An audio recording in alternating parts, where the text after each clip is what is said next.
kasih Tuhan. Kami bersyukur buat kasih setia-Mu dalam hidup kami yang gak pernah habis.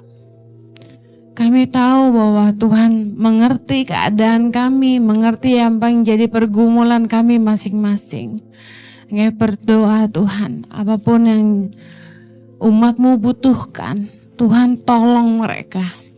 Tuhan gak pernah terlambat, Tuhan selalu setia.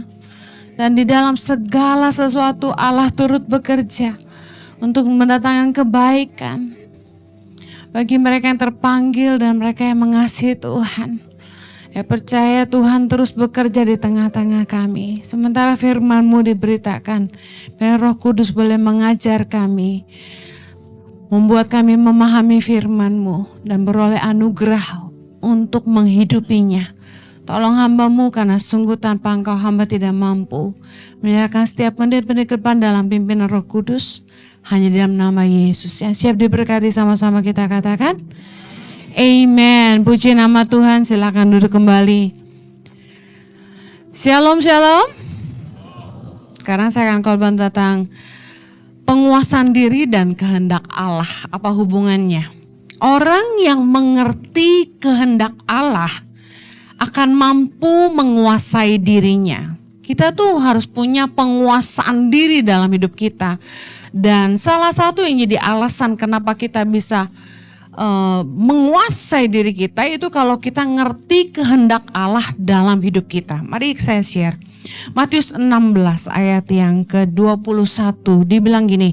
Sejak waktu itu Yesus mulai menyatakan kepada murid-muridnya bahwa ia harus pergi ke Yerusalem dan menanggung banyak penderitaan dari pihak tua-tua dan imam-imam kepala dan ahli-ahli Taurat, lalu dibunuh dan dibangkitkan pada hari ketiga. Lihat, perhatikan, ini Yesus yang nyampein.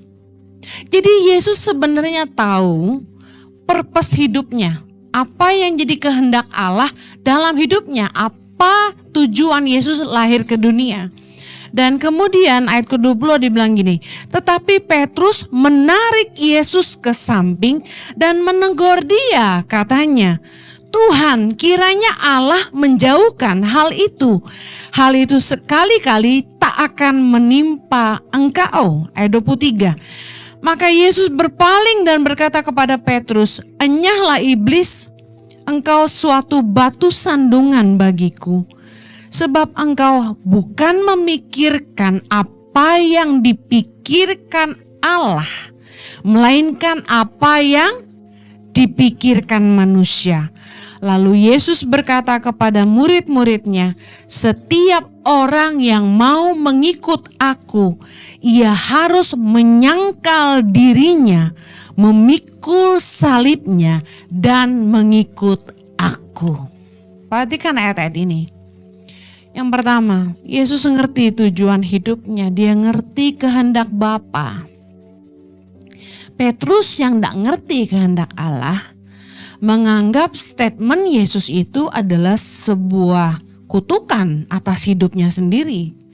Maka dia bilang, Tuhan kiranya dijauhkan Allah. Amit-amit gitu bahasanya, ya. Tapi Yesus bilang, engkau suatu batu sandungan bagiku sebab engkau bukan memikirkan apa yang dipikirkan Allah, melainkan apa yang dipikirkan manusia.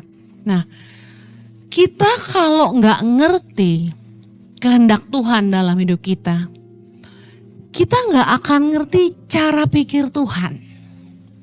Salah satu doa saya adalah gini, Tuhan, put your thought in my mind. Taruh pikiranmu dalam pikiranku.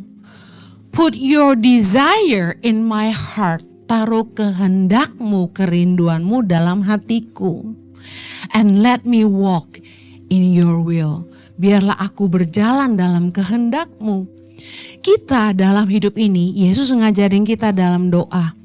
Bukan kehendakku tapi kehendakmu. Seringkali manusia tuh gak ngerti pikiran Tuhan. Contohnya menghadapi kematian. Kita ada yang jemaat tuh pernah konseling sama saya. Dia kecewa ketika orang tuanya dipanggil Tuhan. Dia marah sama Tuhan. Kita tuh gak ngerti pikiran Tuhan. Kita cuma bisa menilai dengan pikiran kita yang sempit dan kecil. Padahal saya bilang begini, saya khotbah tentang hikmat, tentang kematian. Anda nanti bisa dengar di YouTube, gak tahu udah naik atau belum. Kita tuh harus mengerti bahwa kematian adalah kehidupan. Bagi Yesus tidak ada gunanya dia lama-lama tinggal di dunia. Karena sorga tempatnya dia. Bagi orang percaya, kematian di bumi adalah kehidupan di sorga. Katakan amin. Kematian di bumi adalah kehidupan selama-lamanya. Dan yang kedua, kematian adalah kemenangan. Berarti kita sudah selesai bertanding di bumi ini dan kita saatnya menerima kemenangan kita. Amen. Makanya kita gak boleh lepasin iman kita. Tapi orang yang berpikir secara duniawi gak akan mengerti pikiran Allah. Sedangkan firman Tuhan berkata, berharga di mata Tuhan kematian orang-orang yang dikasihinya. Tuhan itu dengan sangat bersuka cita menyambut kita pulang ke pangkuannya. Amin. Jadi harusnya kita gak boleh takut mati. Tapi kalau kita gak ngerti firman Allah, kita gak ngerti kehendak Allah, kita gak ngerti cara pikir Allah. Anda bisa paham maksud saya? Nah, kalau Anda menghadapi hidup ini, kok banyak penderitaan, kok banyak hubungan yang rusak, Anda harus belajar ngerti pikiran Tuhan. Begitu saya ngerti firman Tuhan, begitu saya belajar berdoa dan cari tahu kehendak Tuhan, saya banyak dibukakan bahwa, saya sering khotbahkan kepada Anda, hey, Tuhan mengizinkan hubungan yang rusak. Kenapa? Karena tanpa kita tahu, mungkin hubungan itu toksik buat kita. Toksik bisa berarti gini, hubungan itu membuat kita mengandalkan manusia. Hubungan itu mungkin membuat kita jadi nggak maju. Kita stuck di situ. Contoh pertemanan yang ngomongin orang mulu. Ya jalan di tempat lah. Bukan satu kebanggaan dong. Ada gitu orang yang bangga, weh, gue paling jago jelekin orang. Ada gitu? Enggak, kadang-kadang kita diizinkan Tuhan konflik dengan orang yang tanpa kita tahu suatu hari akan jadi bahaya buat kita kalau kita terus dekat sama dia. You know, Tuhan itu Tuhan yang luar biasa yang meluputkan kita dari bahaya. Amen. Nah, belajar ngerti pikiran Tuhan. Kalau Anda mengerti kehendak Allah, Anda akan menguasai diri. Saya kasih contoh. Yesus dengan segala kuasanya yang sanggup bikin mujizat, mencelikkan mata yang buta, membuka mulut yang bisu, menyembuhkan yang kusta, bahkan membangkitkan yang mati. Saya yakin dia sangat mampu memberikan perlawanan kepada orang-orang yang menyesah dia dan menangkap dan menyalibkan dia, menelanjangi dia. Anda yakin itu? Anda yakin Yesus punya kuasa untuk memberikan perlawanan kepada tentara-tentara Romawi yang mencambuk dia? Oh, sangat. Anda suka nonton film Marvel enggak? Suami saya pencinta film-film gigituan, ya.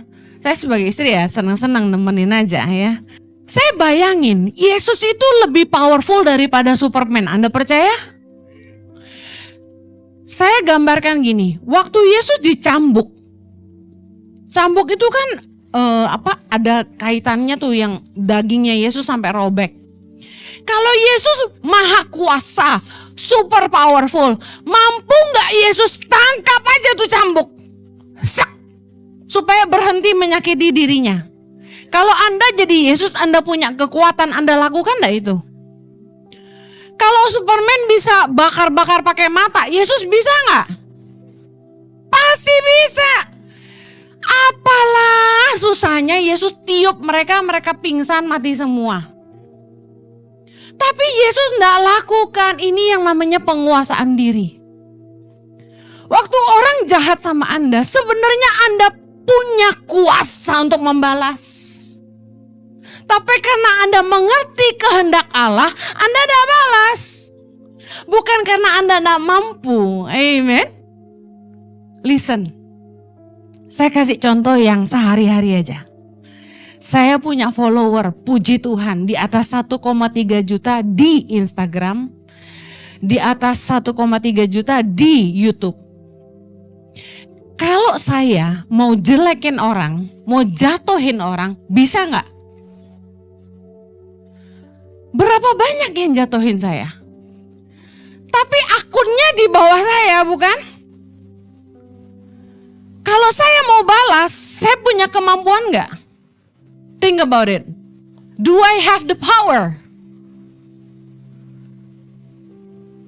I have the power untuk balas. Saya punya kekuatan untuk membalas.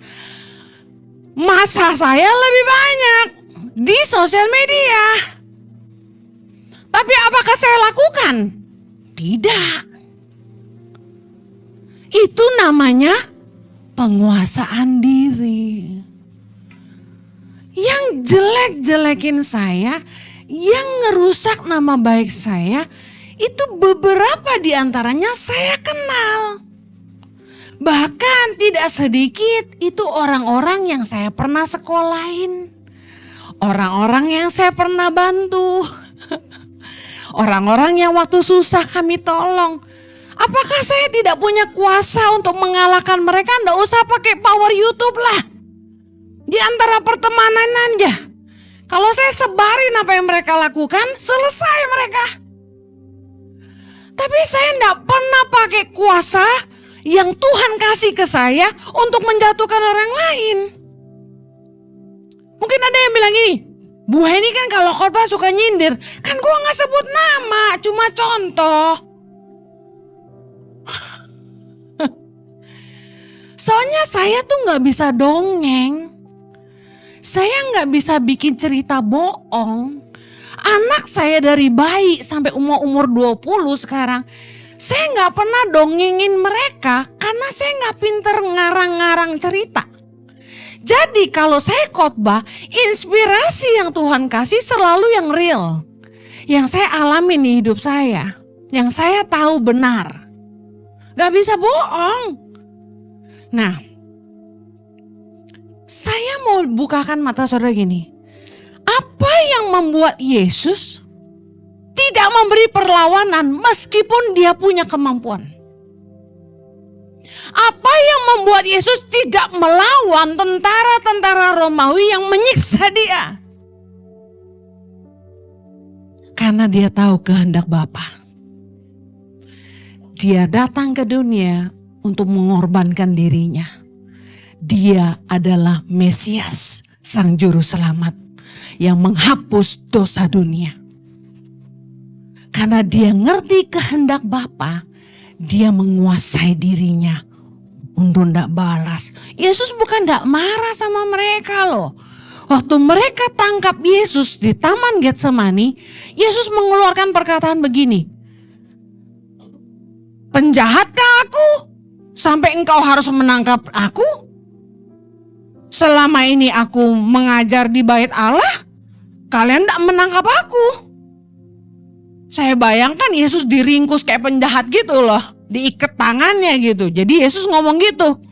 Emangnya gue penjahat, lu mesti gini-giniin gue gitu kan. Listen, Yesus bukan gak marah. Dia marah. Tapi dia ngerti kehendak Bapaknya.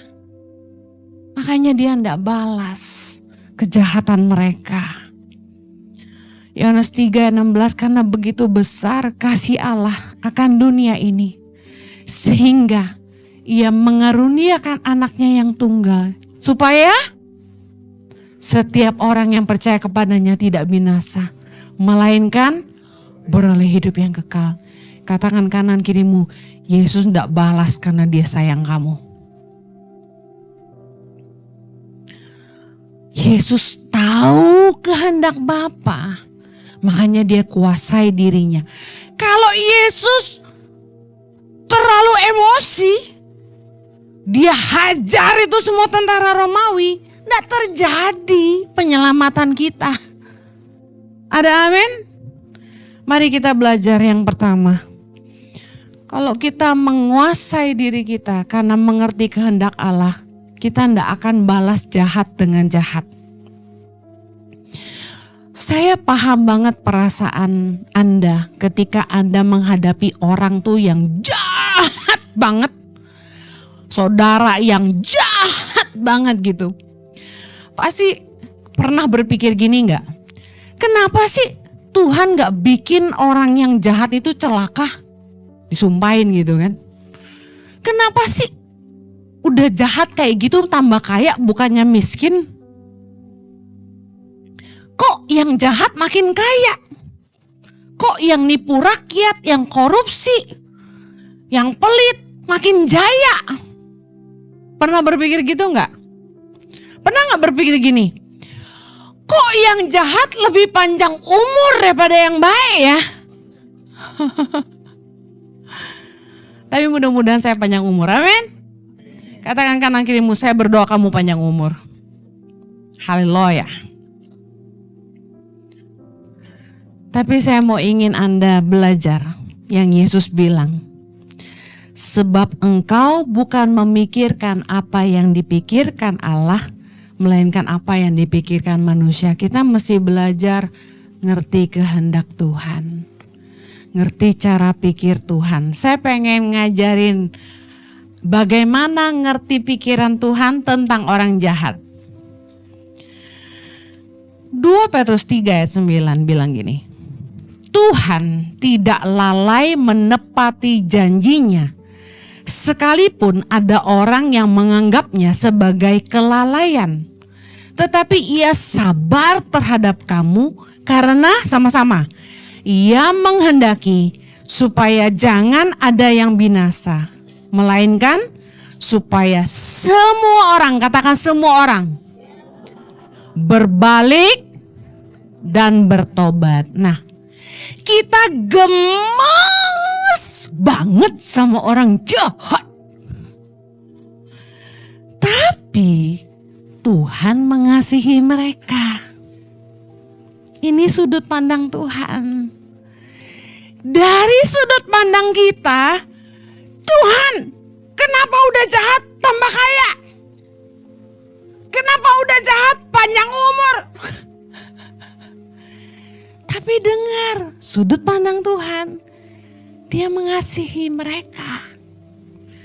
Dia tidak mau seorang pun binasa.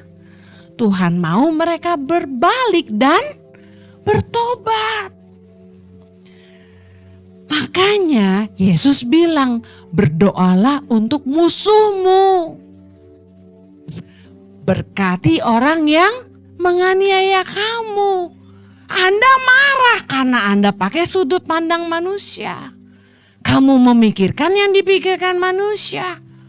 Gimana sih? Masa udah jahat kita suruh berkati? Maksudnya apa? Mertua jahat kita kasih duit? Bu Heni nih. Kan gitu. Kan saya suka ngajarin gitu kan. Kalau mertua gak baik lu kasih duit. Pasti jadi baik. Mertua-mertua happy pasti. Haleluya. Saya mantu harus perhatian sama mertua, baru disayang gitu kan. Udah bu, udah perhatian, mertua gua aja yang jahat. Kasih duit lebih banyak. Dengar, kita gemes sama orang jahat. Tapi sudut pandang Tuhan, Tuhan sayang semua orang. Sama nih. Mungkin Anda pernah lihat anak kecil berantem. Kan ada anak kecil tuh ada yang jahat ya. Pernah gak lihat anak kecil yang jahat? Bully temennya, bully adeknya. sebagai adik kakak mungkin tuh sebel gitu loh. Papa mama kok sayang kakak kayak gitu, padahal kakak saya nih bully saya terus gitu kan, kata-katanya gak baik gitu kan ya. Kok kakak yang paling jahat paling disayang orang tua misalnya gitu. Tetapi bagi orang tua melihat anak-anaknya, dia sayang semua. Sama kayak Tuhan, Tuhan sayang kita semua. Dia gak mau ada yang binasa, dia mau semua orang berbalik dan bertobat.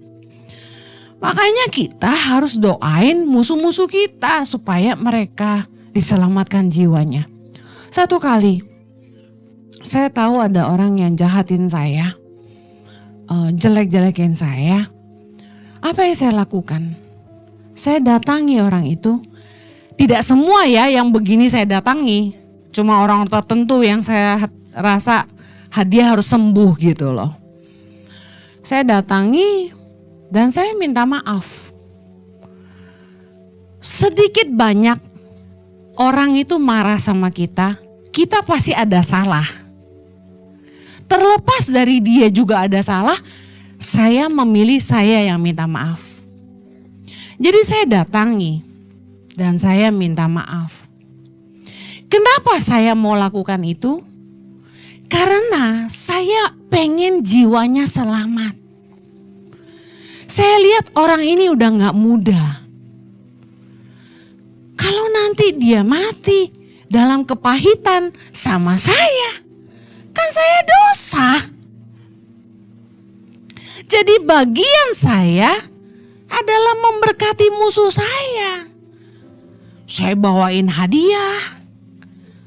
Terlepas dia mau terima atau enggak, yang penting saya udah berkati. Saya berkati.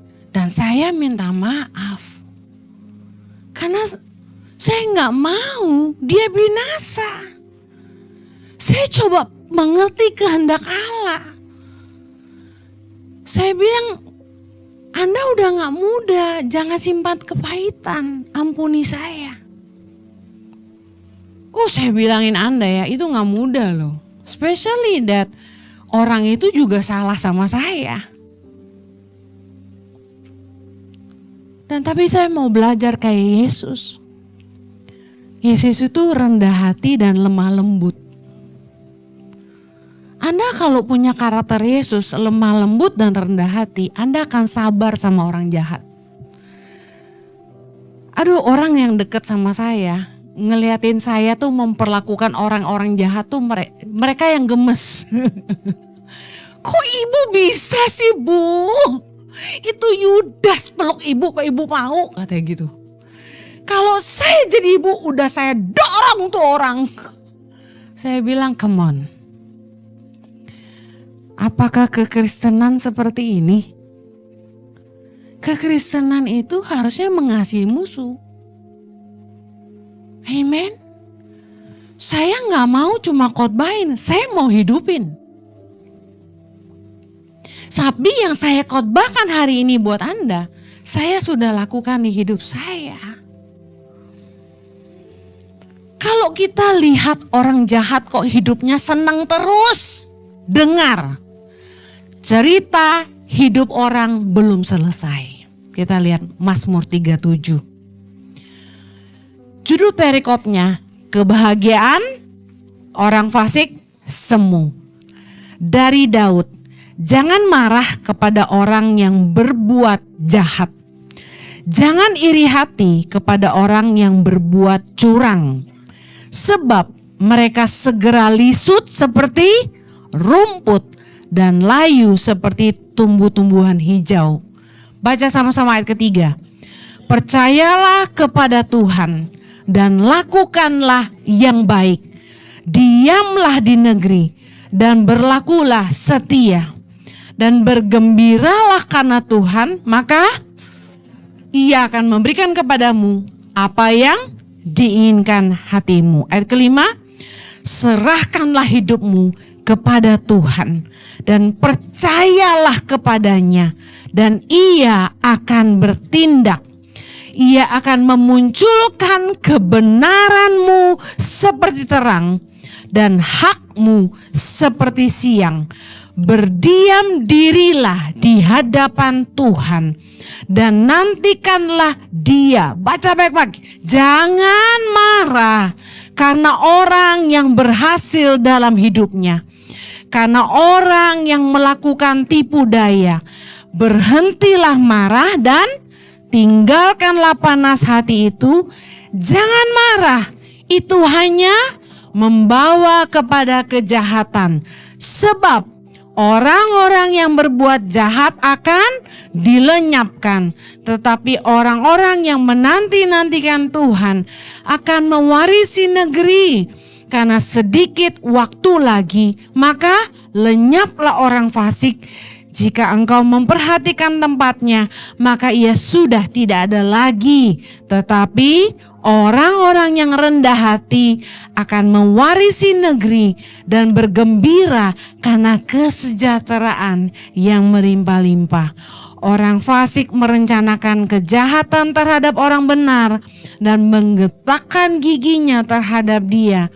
Tuhan menertawakan orang fasik itu, sebab ia melihat bahwa harinya sudah dekat. Ayat 14. Orang-orang fasik menghunuskan pedang, melenturkan busur untuk mereka merobohkan orang-orang sengsara dan orang-orang miskin, untuk membunuh orang-orang yang hidup jujur.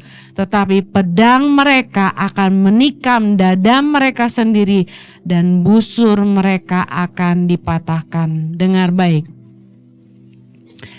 Orang akan menuai apa yang mereka tabur. Jangan marah sama orang fasik dan jangan menginginkan apa yang mereka miliki. Jangan iri hati melihat keberhasilan mereka. Karena semua yang mereka miliki itu cuma sementara. Demikian juga kita. Dengar. Bagian kita cuma menyerahkan diri kita kepada Allah dan percaya kepadanya. Tuhan yang pasti memelihara hidup kita. Amen. Jangan sibuk menilai hidup orang lain, tapi jaga hidup kita. Saya ulangi karena ini penting. Jemaat Tuhan yang saya kasihi. Jangan sibuk menilai hidup orang lain, tapi jagalah hidupmu sendiri. Karena setiap kita akan menuai yang kita tabur. Taburlah yang baik. Hiduplah benar di hadapan Tuhan. Pastikan Anda fokus mengerjakan apa yang Tuhan percayakan di hidupmu dengan setia sampai akhir. Amin. Saya bersyukur punya suami yang mengasihi saya. Suami yang takut akan Tuhan.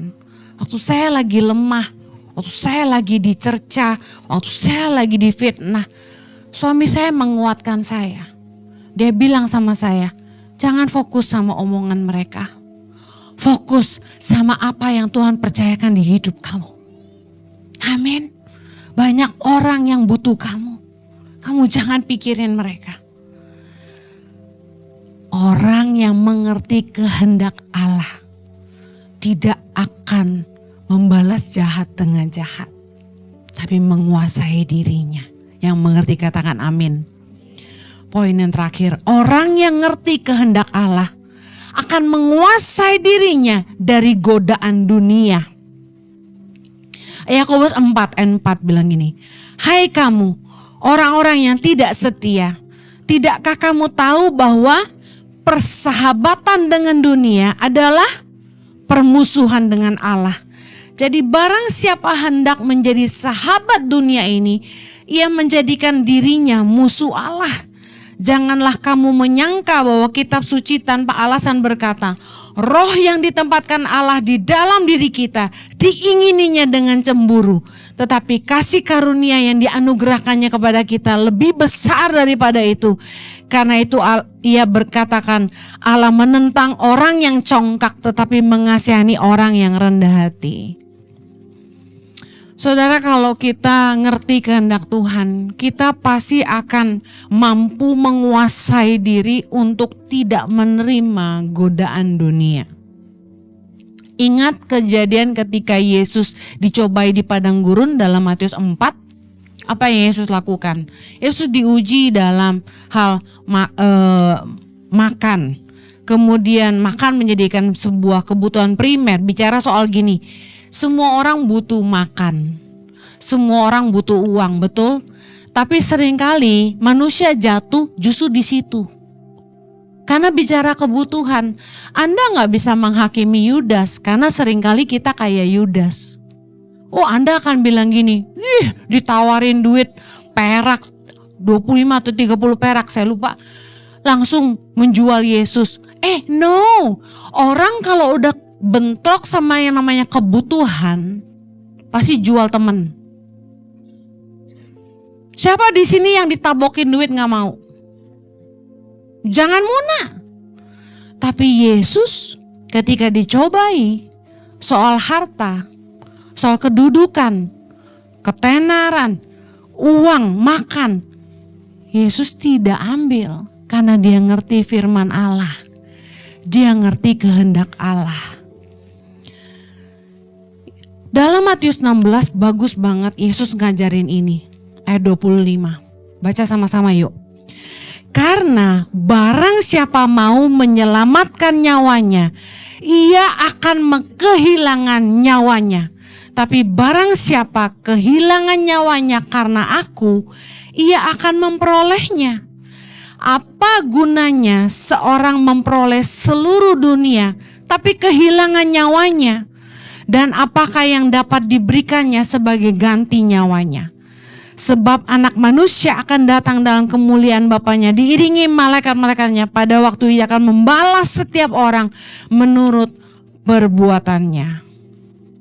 Dengar, seringkali orang akan melakukan apa saja untuk menyelamatkan dirinya sendiri.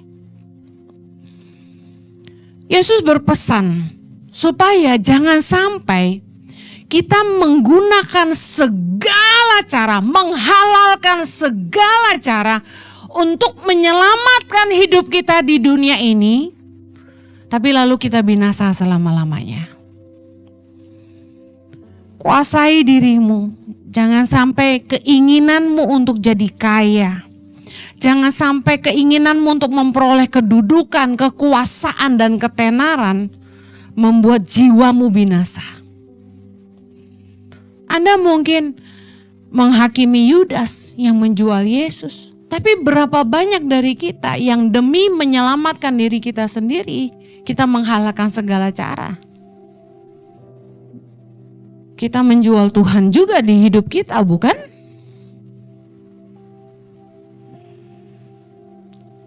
Orang yang mengerti kehendak Allah akan menguasai dirinya dari godaan dosa. Saya mau kasih tahu, dosa tuh enak banget.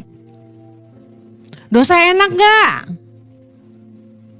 Malu-malu. Saya mau tanya jemaat ICI yang luar biasa, dosa itu enak atau tidak? Kalau bilang gak enak itu bohong. Kenapa orang jatuh bangun dalam dosa? Kenapa orang susah banget bertobat? Karena dosa enak. Dan iblis itu paling tahu kelemahan kita. Hati-hati, jangan mendekati area kelemahmu, area yang membuat kamu jatuh. Kalau Anda tahu Anda tidak kuat kalau sendirian, kata firman Tuhan, tidak baik laki-laki itu seorang diri. Amin. Nah, suami-suami jangan suka ditinggal sendiri lama-lama. Bu Heni, kalau suaminya pelaut gimana? Pertanyaan sulit. Terpaksa bos, gitu ya. Banyak alasan kita tidak bisa bersatu suami istri, tapi saya sarankan kalau bisa jangan saling menjauh, kata firman Tuhan. Supaya karena kamu tidak tahan bertarak. Dosa itu menyesatkan. Roma 6 ayat 23 berkata dosa itu upahnya maut. Dan iblis itu seperti singa yang mau ngomong, 1 Petrus 5 ayat 8. Dia itu nungguin kita jatuh. Dia tahu lemahnya kita sama siapa. Anda harus jujur sama dirimu sendiri, kelemahanmu di mana. Bagaimana kita menang atas dosa? Firman Tuhan ngajarin. Yakobus 4 ayat 7. Karena itu tunduklah kepada Allah dan lawanlah iblis, maka ia akan lari daripadamu. Mendekatlah kepada Allah dan ia akan mendekat kepadamu. Tahirkanlah tanganmu, hai kamu orang-orang berdosa, dan sucikanlah hatimu, hai kamu yang mendua hati. Nah, saya mau bilang ini. Kalau Anda mau menang atas dosa dan godaan setan, Anda harus tunduk kepada kehendak Allah. Tunduklah kepada kehendak Allah dan lawanlah kehendak iblis. Di dalam diri kita selalu ada aja suara bisikan-bisikan yang membuat kita tergoda untuk melakukan hal-hal yang tidak berkenan sama Allah. Jangan dituruti. Lari dari situ. Menjauhlah. Nah, yang kita harus lakukan, orang yang lemah dan suka jatuh bangun dalam dosa harus mendekat kepada Allah. Jangan malah menjauh dari hadirat Allah. Orang kalau udah jatuh dalam dosa seringkali malas doa. Berat untuk datang sama Tuhan, malas ke gereja. Karena apa? Gue udah jatuh bangun terus dalam dosa, gak enak ketemu Tuhan, alasannya gitu. Padahal gini kuncinya, firman Tuhan bilang gini, mendekatlah kepada Allah. Kalau Anda lemah, jangan menjauh dari Tuhan. Jangan menjauh dari hadirat Allah. Datang terus ke gereja. Karena di rumah Anda gak mungkin doa. Datang ke gereja supaya kamu dengar firman Tuhan. Kamu menyembah Tuhan dan terhisap dalam hadirat Tuhan. Why? Lama-lama Anda akan sadar, aduh, gue mau ke gereja, gue mau ketemu Tuhan. Kayaknya gue harus berhenti bikin dosa. Firman Tuhan berkata, tahirkanlah tanganmu, sucikan hatimu. Saya mau kasih kesaksian ini. Ada staf yang sebelum kerja sama kami, dia tuh ngerokok. Dia tinggal di lingkungan yang teman-teman kerjanya tuh ngerokok semua. Jadi waktu dia pindah ke Jakarta dan kerja sama kami, dia jadi berhenti ngerokok. Saya gak pernah ngeliat dia ngerokok dan saya gak tahu kalau dulu dia seorang perokok. Benar-benar gak tahu. Dia baru cerita beberapa hari lalu. Dia bilang, Ci, dulu saya ngerokok terus. Tapi sejak kerja sama Cici, saya berhenti ngerokok. Saya bilang, kok hebat. Kok bisa langsung putus gitu loh rokoknya. Padahal kan banyak yang saya suruh berhenti ngerokok, alasannya susah gitu kan. Tahu gak dia jawab apa? Tergantung niat sih, Ci. Harus diniatin. Harus niat berhenti berbuat dosa karena ngerti kehendak Allah, amen. Nah, saya tanya, saya penasaran. Apa yang bikin kamu bisa berhenti ngerokok karena kerja sama saya? Alasannya apa? Dia bilang gini, soalnya gak enak. Nanti kalau saya masuk ke mobil, kebetulan dia nyupirin saya. Nanti saya bau rokok. Kalau saya di mobil, Cici cium bau rokok saya gak enak. Ada sebuah hikmat yang Tuhan taruh di hati saya. Waktu kita jatuh bangun dalam dosa, jangan menjauh dari hadirat Allah. Terus datang, terus hampiri Tuhan. Meskipun kamu berdosa, saya kasih tahu, lama-lama kamu jadi ngerti, aku harus menyucikan tanganku dan membersihkan hatiku. Karena firman Tuhan berkata, dalam Mazmur 24 ayat 3. Siapakah yang boleh naik ke atas gunung Tuhan? Siapakah yang boleh berdiri di tempatnya yang kudus? Baca sama-sama. Orang yang bersih tangannya dan murni hatinya, yang tidak menyerahkan dirinya kepada penipuan dan yang tidak bersumpah palsu. Dialah yang akan menerima berkat dari Tuhan dan keadilan dari Allah yang menyelamatkan dia. Saya akhiri. Kalau Anda ngerti kehendak Allah, Anda ngerti firman Tuhan, jangan cuma buat didengar, tapi kuasai dirimu waktu kamu menghadapi godaan-godaan dunia ini. Waktu orang di luar itu nyakiti kamu, bikin kamu marah. Kalau ngikutin pikiran manusia, kita pengen lawan, kita pengen balas, bener gak? Kita punya power kok buat jahatin orang kalau kita mau. Saya pernah dipanas-panasin. Bu Heni laporin pencemaran nama baik. Saya gak mau. Karena saya ngerti firman Allah. Yesus bilang, berkati musuhmu. Berdoalah bagi mereka yang menganiaya kamu. Amen. Jangan ikuti perasaanmu. Hidup kita sebagai orang percaya jangan dipimpin perasaan, tapi dipimpin firman. Ngerti kehendak Allah dan kuasai diri. Orang yang ngerti kehendak Allah mampu menolak godaan dunia. Jangan hidup jatuh bangun terus dalam dosa. Saya sedih tiap kali dengar anak Tuhan pelayanan, dengar firman, tapi ternyata diam-diam bikin dosa. Anak muda zaman sekarang ngeri. Udah bisa check-in-check-inan. My God. Udah bisa pakai apps buat main perempuan. Jangan dong.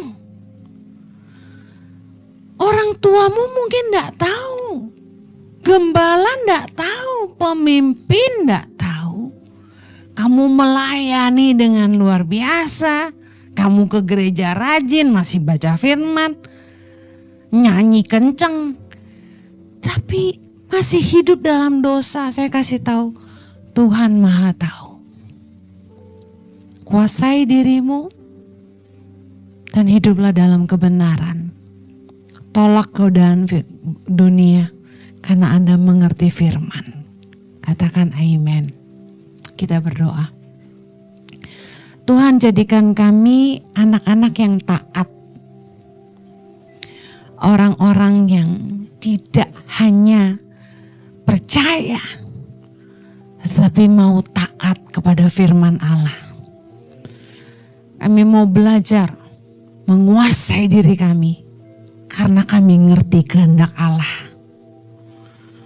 Ampuni kami Tuhan, kalau ada di antara kami yang masih main-main dengan dosa. Kalau ada di antara kami yang masih dalam berbisnis gak jujur, kerja gak bener, suka ngomongin orang, jatuhin orang lain, jahat sama orang. Tuhan, kami berdoa, sucikan dan kuduskan setiap kami.